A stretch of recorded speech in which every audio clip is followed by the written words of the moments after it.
All right, hey there. I'm going to talk a little bit about not just Sportsters, but Harley crankshafts in general. Originally, this would have had a five-piece crankshaft, which would have been the sprocket shaft was on a taper and it was bolted in. The pinion shaft was on a taper, it was bolted in, and then the two flywheels. And the crank pin was bolted in, so everything was bolted together, cast iron crankshaft. Varying weights over the years. Then they started doing on later models, pretty much 90. I can't remember. It's either 96, I think, or 91. Excuse me, not 96, 91 on 5-speed Sportsters. It's a three-piece crankshaft, which are forged. So the sprocket shaft and the pinion shaft are actually part of the flywheels themselves, and then you got the crank pin that bolts them all together. The crank pin on the pinion side, or this side, is keyed. The oil flows through the pinion shaft here, up through the flywheel, into the crank pin to oil the rods. These crankshafts are, well, they always have been, rated at a pretty low RPM for really they do flex. They'll do this once you get up to a certain RPM, which varies on the bike. They'll go. Well, let me tell you a story first. I went to Daytona for the first time in '93 or '94. I think it was '94, and did some practices and changed my gearing a little bit because Daytona's a long track. You're on the banking for a long time. And I was just racing an 883 class, so it's pretty much a stock bike. Not pretty much, it is a stock bike other than a pipe and uh, doing away with the rev limiter and basically a jet kit. And supposedly that's about it. So I go out, do some practices, get my gearing where I think it should be. And then I don't remember what race I entered. I entered a couple of races, lightweight twins, I think, and heavyweight twins. Way outclassed. Bike didn't have enough power, and I was a little bit overweight at the time, so I'm not winning any races. And then Sunday, I had a race Sunday and went out, and I was getting into it with guys that were in twin sports, which was what I was racing in, twin sports 883 class. And I'm racing, and my RPM's right on. I'm running about 6,800, 7,000 RPM right in there, which I'm watching the tech. It's perfectly acceptable. And then I got in behind some guys and was drafting on behind two guys, and my bike started feeling a little funny. So I look down and I'm pulling 8,000 RPM. I'm hitting the rev limiter because I had a Stream Eagle ignition module with the rev limit's 8,000 RPM. And I know the valves are dancing like crazy because I'm using stock valve springs. So I come in, finish the race and come in on the cool down lap. And as I'm slowing down, my bike's making weird noise. It's like wow, wow, wow, wow. Sprocket bearings are toast. So I come in, and that was it for the weekend. So I went back to the shop, pulled it down, going through stuff, and my exhaust valves are freaking hammered. I mean, really distorted from basically heat and running them at extremely high RPM. And my sprocket bearings are absolutely blue. I mean, they're toast. And I'd never been into the bottom end on this motor yet. So I tore it all down, measured the rods. Of course, the big ends of the rods are toast. They're out of spec. So the rods, I just honed those, hooked them up on the sun and honed them straight again and refit new rod bearings, oversized rod bearings, which are individual roller bearings. You can get them 1/10,000th oversized. So refit the rod bearings and got an aftermarket crank pen, I think a Jim's crank pen, and put that back in there because they use a different kind of thread on the crank pen nuts. So I could really torque the hell out of it. A lot more than the Harley factory one anyway.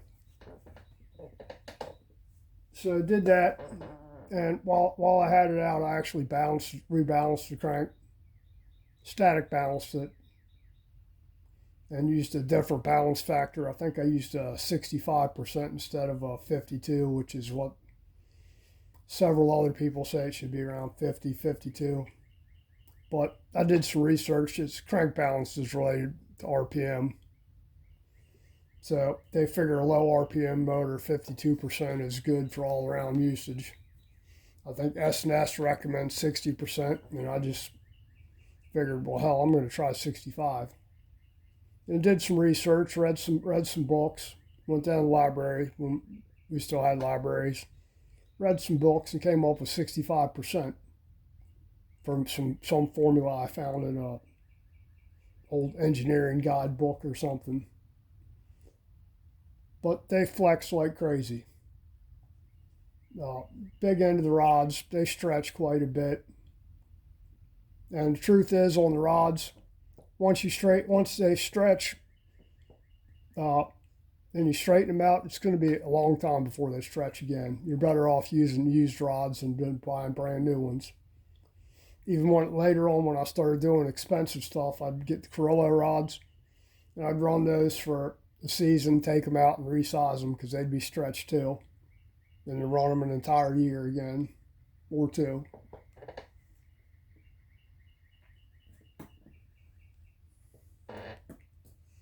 And as far as fitting up the sprocket bearings for the crankshaft end play, some people say you want a really tight 1/1000th where you hook your dial indicator up there. You really got to pull on the left side of the case to even get 1/1000th. Well, that's the way they say it should be, but that ain't racing. Racing wise, you want a loose. I always set them up like loose 2/1000ths where I know they're spinning. So when I do get crank flex in there, it isn't going to lock the bearings up. Then I do the same thing to pinion bearings. Measure the crank, measure the little race on the pinion shaft there, measure the OD of the crankcase there, and then fit up a looser bearing.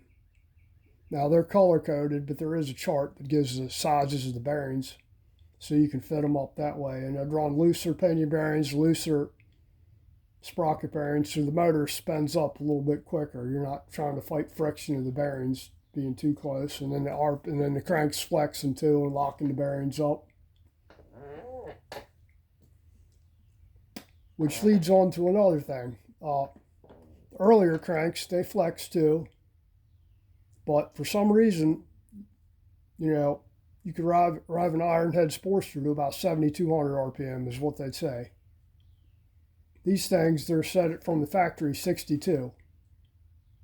Although, truth is, the Screaming Eagle box for these would allow them to go to 68 with no problems. I've done street motors before with these things with valve springs and set up properly, all the right clearances, where guys regularly shift them at 72. And we're talking over a long period of time. That's not like they only do it once or twice. It's years and years and years. So with a properly set up crank, there's no reason why you can't hit 72. And I've done more than that. I think my Buell race bike, I do 75 on that thing all the time. That's well set up crank, Carrillo rods, loose bearings, everything good. The only other thing you'll notice is on the oil pump drive gear, where the crank flexes, the drive gear on the pinion shaft itself would have little peaks on it where it's wearing the gear away. That's why they'd put a bronze gear in there so that it wouldn't shear off steel instead of bronze.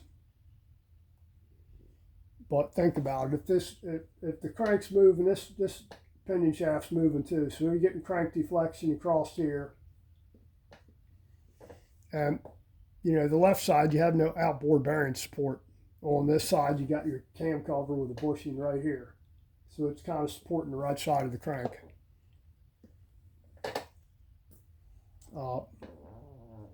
One more thing while I'm here, instead of making 2 videos, the rev limits on these bikes have a lot to do with emissions control. Sounds crazy, but when they do emissions control, they have to pass noise emissions too, which isn't just the exhaust, it's any kind of noise, engine noise, primary noise, top end noise, whatever. So you notice on the Sportsters, it's got all this waffling around the back of the gear case cover and underneath the gear case cover. That's not there for strength, that's there for noise.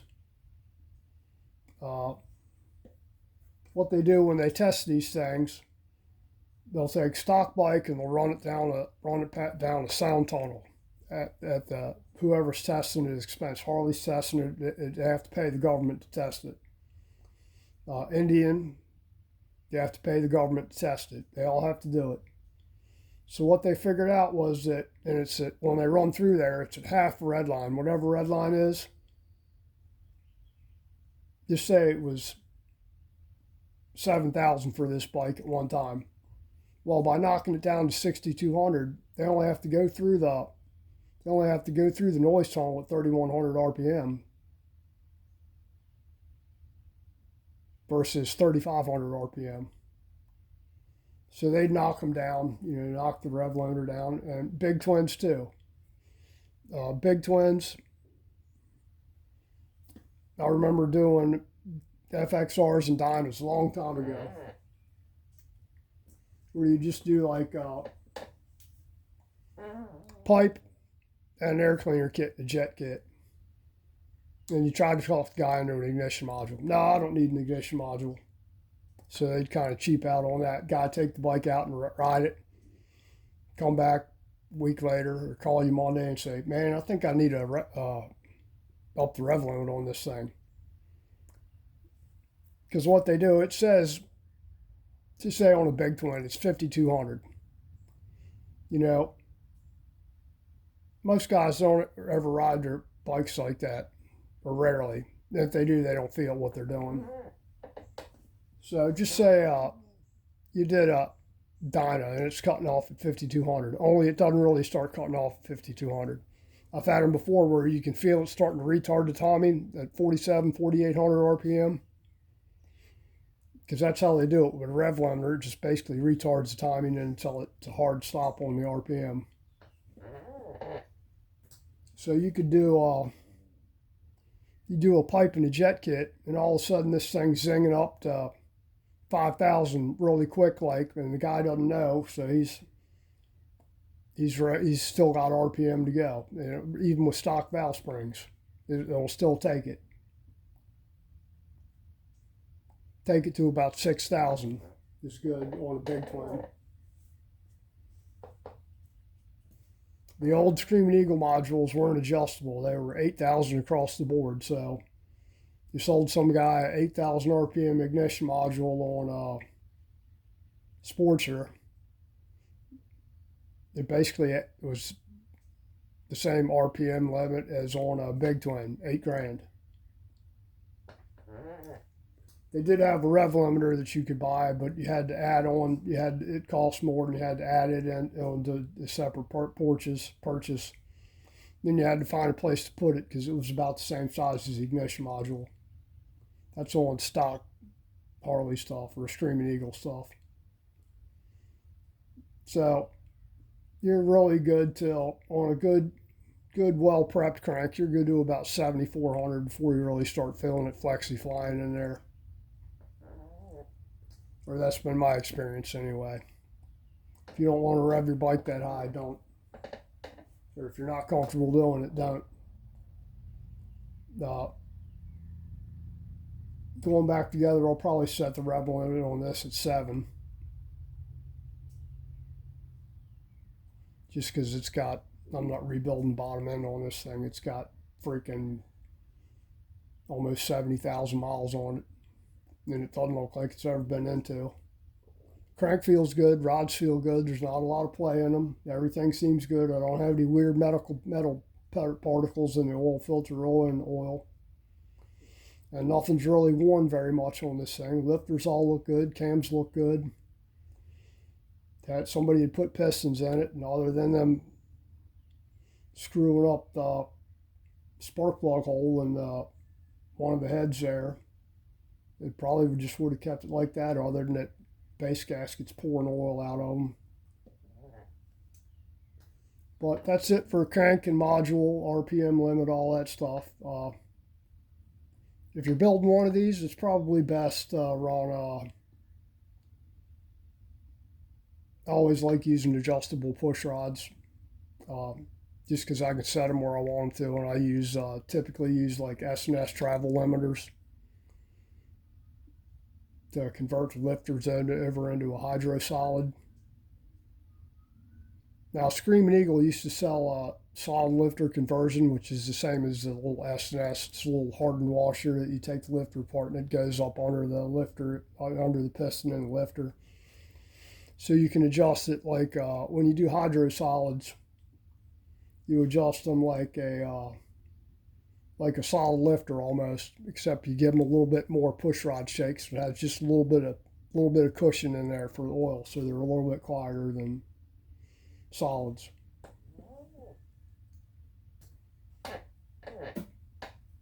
And since nobody really makes a solid lifter cam for these things, the general rule of thumb is you can convert a hydraulic lifter into a solid, but you can't convert something that's using solid lift cams into a hydraulic, just because of the ramp speed. And you do the adjustable push rods and all that, you have to get the push rod tubes and the little converters down here for the 86 through 90 push rod tubes. They work quite well, and it's not something you're going to be checking all the time. It's kind of you do it and set it and forget it. Probably the worst push rods. I like a good solid push rod that's not using a 1/4 inch adjuster like them quick install push rods. This thing's bend like crazy. You can tell because you got witness marks all over. You pull it, think about it, you got this much that's only a 1/4 inch thick adjuster, and it's not even a full 1/4 inch.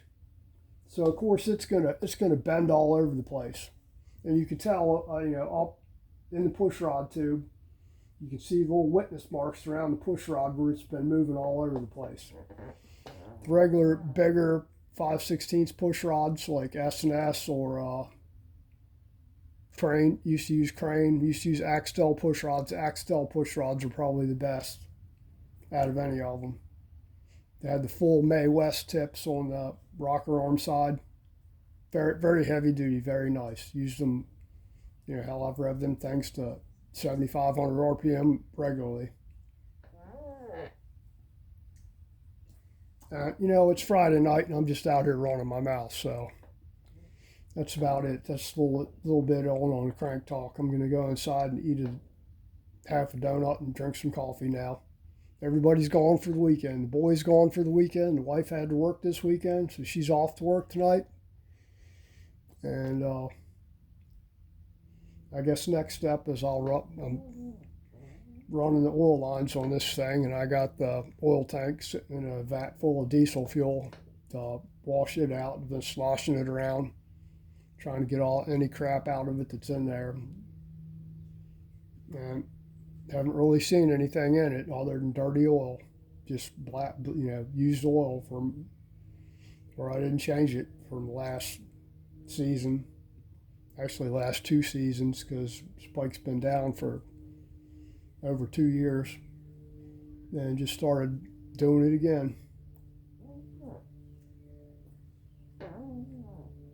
So we'll see what's going on. I'll run the oil lines, picked up an oil filter. Oil should be here tomorrow. Got some break-in oil for it to help break the ring, seat the rings in. Break-in oil is a little mineral oil with a little more ZDDP in it. Help the rings bed in a little easier. And run it and put 200 or 300 miles on it, or at least 100 miles. Easy break-in, not super easy. Roll on the throttle. I let the bike heat up, shut it off, run it, take it out, ride it. Don't idle it. Don't let it run with the choke on. Just take it out, ride it. I'll rev it, I'll cut the rev limiter to about, or self limit throttle to about 3,000 RPM, and let off the throttle, and then gas it back up to like 3 grand, and do that a bunch of times on and off the throttle. Help cylinder pressure, push the rings out, seat them in better. And do that a lot, and then I might take it up to 4,000 RPM and do the same thing. On and off the gas, try not to steady state where you're just holding it at 1 RPM for really long periods of time. You ain't gonna break the rings in like that. You hear people say, "Oh, you got to break the rings in by just running the hell out of it." No, that's not really right either. A couple of reasons why on that. You do it like that. If you got your jetting off or timing off, anything off like that, you're more apt to burn something up. And that's just not how you break stuff in. And we'll go through setting it up, setting the jetting, setting the timing, change the oil, and then go from there. And then we'll go be able to beat the piss out of it. And see how it feels up top, see how it feels in the middle, see how it feels at the bottom. You don't want to let there and sit at idle when you first start it up. I'll hold the throttle open to about 1,500, 2,000 RPM. Then I'll feel the cylinders. I want the cylinders hot, good and hot, operating temperature. And then I'll shut it off and let it cool. And a couple reasons for that is your base gasket and your head gasket. You don't have studs in there. The only thing holding the head gasket together is this clamp load between the head and the cylinder. That's your clamp load.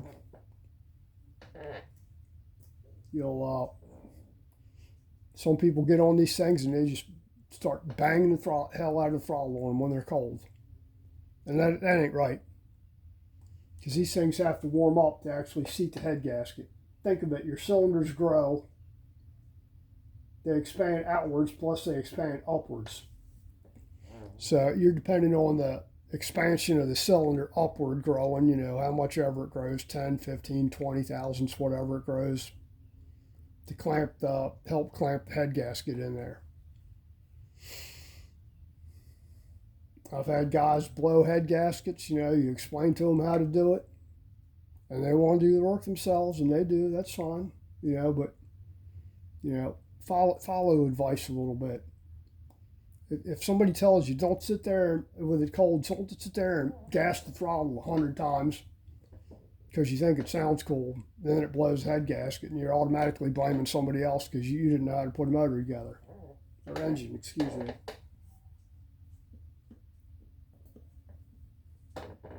And Harley changed the torque procedure over the years. When they originally came out with the Evo, head gasket torque was like 42 to 45 foot-pounds.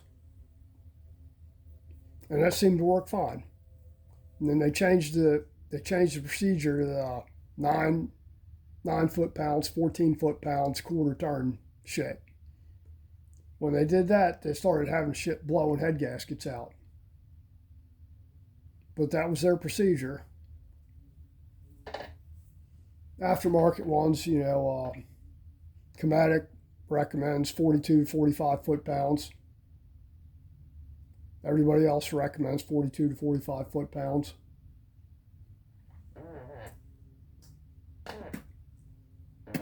But anyway, that's it. If like I said, I'm just rambling now. We'll go on from here. If you like my content, please like, share, subscribe, comment, whatever. If I'm wrong about something, please let me know. Please explain to me why I'm wrong. And anyway, I appreciate it. Everybody have a good weekend. Take care.